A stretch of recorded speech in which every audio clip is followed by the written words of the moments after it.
ओम कृष्णाय वासुदेवाय हरे परमात्मने प्रणतः क्लेशनाशाय गोविंदाय नमो नमः।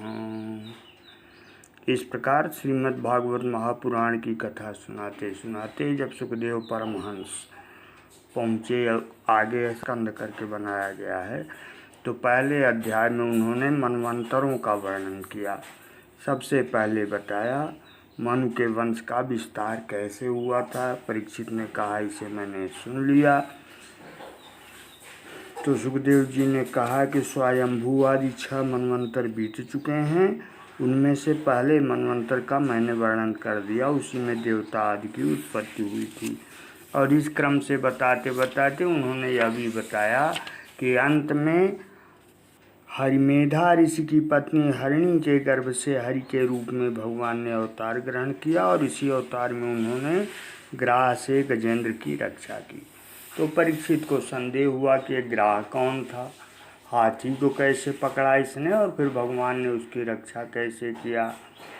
तो उन्होंने बड़ा विस्तार से बताया है। सबसे पहले राजा ने कहा कि वादरायणे तत्ते श्रोतुमिच्छामहे वयं हरिर्यथा गजपतिं ग्राहग्रस्तं ममुमुचत। मुनिवर, हम आपसे यह सुनना चाहते हैं कि भगवान ने गजेंद्र को ग्राह के फंदे से कैसे छुड़ाया था।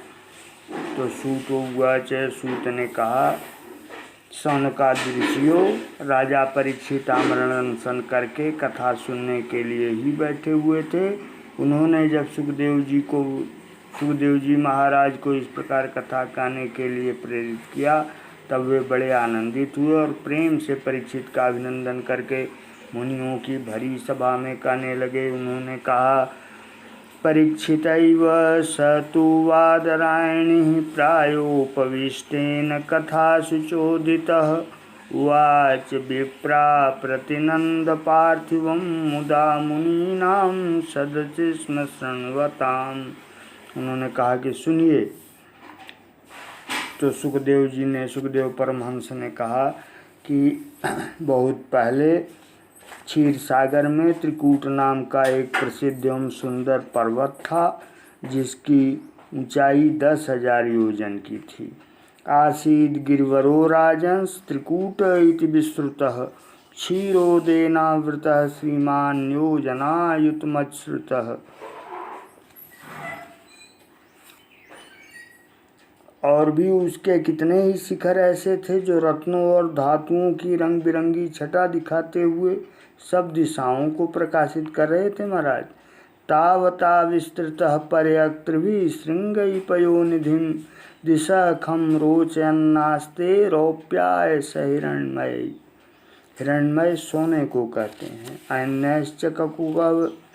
अन्यश्च ककुभः सर्वाः रत्न धातु विचित्रतैः नाना द्रुमलता गुलमैर निर्घोषैर निर्जराम्बसाम। और इस प्रकार उसके भीतर एक बहुत ही विशाल सरोवर था। जिस सरोवर की चारों तरफ तरह तरह के वृक्ष लगे हुए थे।